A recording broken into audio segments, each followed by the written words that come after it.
Do you remember about a year ago there was a lot of nonsense going on with Dungeons and Dragons? Basically, all kinds of things happening at Wizards of the Coast that wasn't great. Well, it turns out, and believe it or not, that one of the people that actually caused all those problems, including with the OGL, is actually no longer there. There's more to this story. We certainly jumped into it in this clip on That Game Plays. I absolutely used to love and enjoy playing role-playing games. I would play D&D. There was a White Wolf Star Wars game for a while. There was a spy game that I used to play. Of course, Vampire the Masquerade. There were many of these great games, right, that I loved. I spent hours. I would work on my character only to almost always be the first one to be eliminated from whatever it was. But I love to do that. And then I got so involved, I actually ran games as dungeon master back in the days, or game master, depending upon the game you're playing. So I developed this really large collection of books, which are currently in storage because I don't have time to do any of the tabletop stuff that I used to love. I'll get back to it. We'll may even do it here. We don't know. There's a lot of open doors for this channel, but there's something going on at Dungeons and Dragons. We've got a story here. This one we will get to right now. Do we have to roll a perception check before we see this? You know what? I feel like you know what? Why didn't you make that joke sooner, Space Dave? Sorry, I'm not as talented as you and Jonas. I don't know my cues as well. No, you're fine. Did you notice that Spencer, who was left off that list? No, Who? I did not. Who? What? Never mind. What did I do? Not you, Culture. Go ahead. Oh, I'm okay, just good. messing around. All right, fair enough. So anyway, That Park Place has a story, and we use stories from everybody, but you know, we know these That Park Place fellas. Anyway, Dungeons and Dragons executive producer Kyle Brink, who wanted white men out of the hobby, is no longer working for Wizards of the Coast. That's right. Yeah. It's funny. Me sowing, me reaping. A tale as old as time. A brink is like the edge of something, right? Yeah. And assumingly like a cliff face, like you get to the edge of a cliff face, and that would be the brink. Would you say that he's gone past that? Yeah, I think now he's about to break, to quote a song. He's over the brink at this point, right? He's got no job. Yeah. Well, I hope he has employment elsewhere. Well, I imagine he does. I hope he does. Yeah. I don't want him permanently unpersoned. Yeah. I think he probably has opportunities. But Kyle Brink was a former executive producer on Dungeons and Dragons who wanted white folks out of the hobby. He's no longer at Wizards of the Coast. Brink's LinkedIn profile confirms he's no longer there after spending 3 years and 4 months at the company and nearly 2 years as an executive producer on Dungeons and Dragons. It appears that Brink's time at Wizards of the Coast ended in May. Well, now, wait a minute. Was that around the time when he really had stirred the pot to the complete destruction of everything? No? No. They let him hang out? I broke the Kyle Brink story a while ago. That was like a year ago. That was like a year and a half ago. So apparently, the interview that you made and others made famous about, not wanting pale people to be in D&D anymore. He was also in charge of the disastrous OGL decision, which I did a couple of videos on my channel going back to that. So he was in charge of all of that. So the goal was for Wizards of the Coast to take 20 to 25% of earnings over $750,000 from the third parties that were building modules and things for people to play games upon, which is weird because, most people were creating games and handing around to friends to run their own groups for a while. I know. I participated in that. Anyway, so what also happened with that, if you guys remember back to the OGL, Wizards of the Coast creative control would be handed over for any products created using the OGL. So basically, they owned your revenue. Stuff. Yeah. Yeah. So, this is something. If we can discuss the legal aspects here. Yeah. No, please. Yeah. I'll throw in this. So this is why you find all these opoly parodies that are around. That like there's Monopoly, and then there'll be like whatever. If you're in Kentucky, it would be Hilltoperopoly. Like Kentopoly, yeah. Right. Things like that. So you cannot copyright a game mechanic. You can copyright the name of your game, but you cannot copyright any of the mechanics inside of the game, which is why I don't think they could do anything here. If people are creating their own rule sets that could be added on, then unless I'm totally off on what OGL. No, that's what they wanted.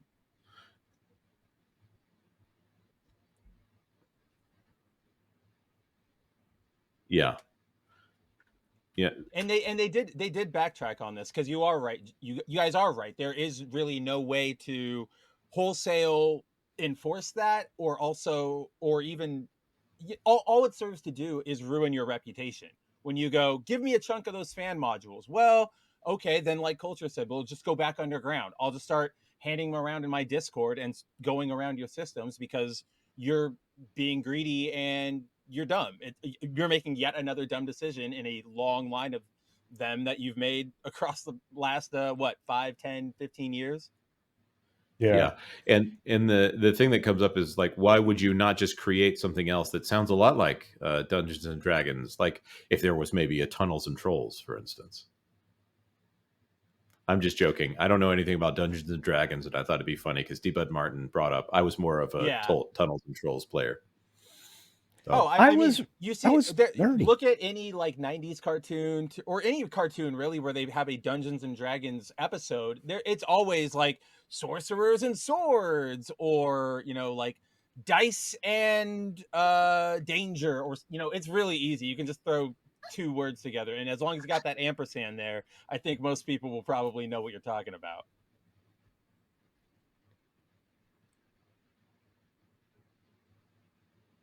Stranger Things. Yeah.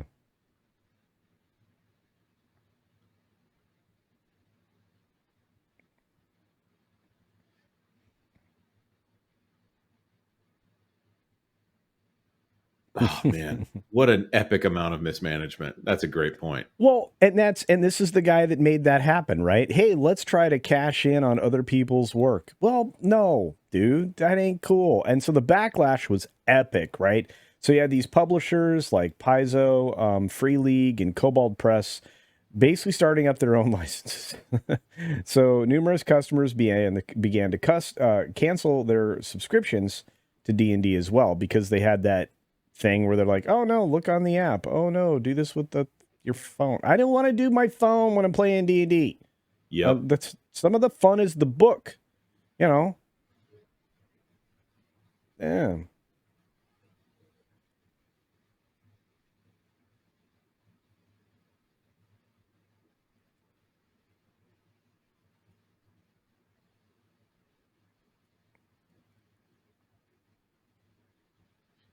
It's like trying.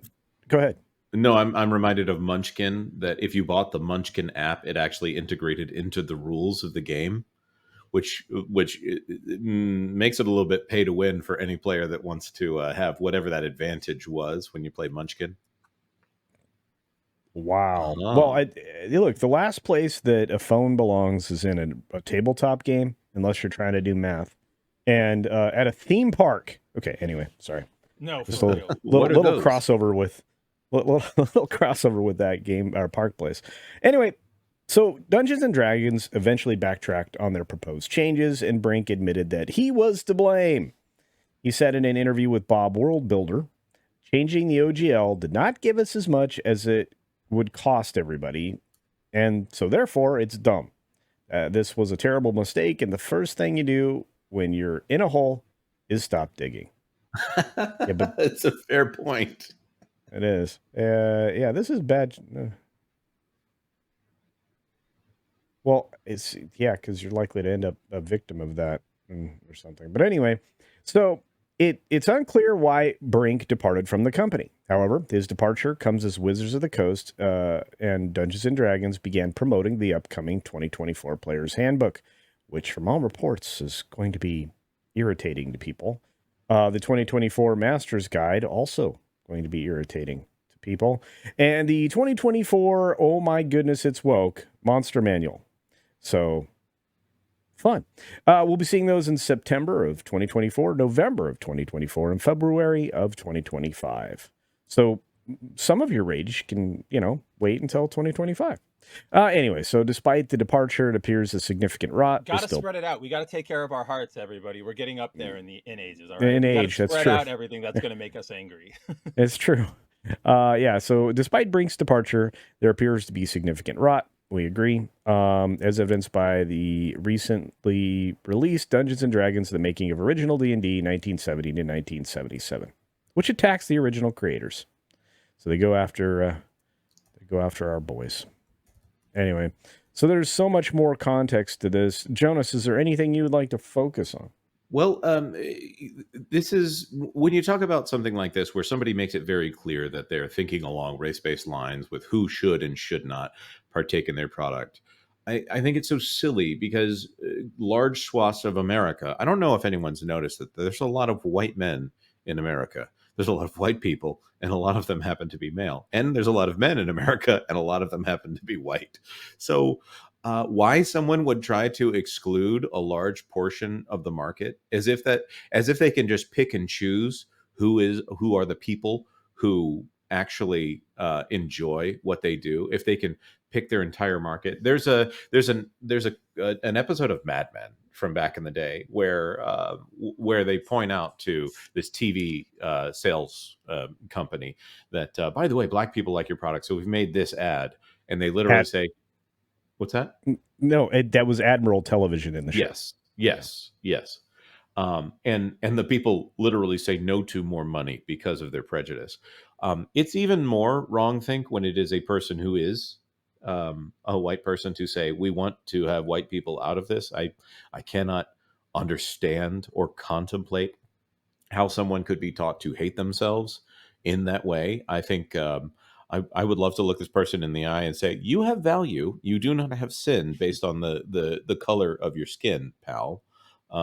Original skin. Sorry, really bad pun. Keep going. No, that was, I mean, cringeworthy pun, but excellent point. Hopefully we're getting past this now as a country and as a globe, but wow. I hope that wherever he is now, that he's not going and doubling down on this kind of rhetoric. You've been watching another clip from That Game Place Live. That's right, the live version of our wonderful channel.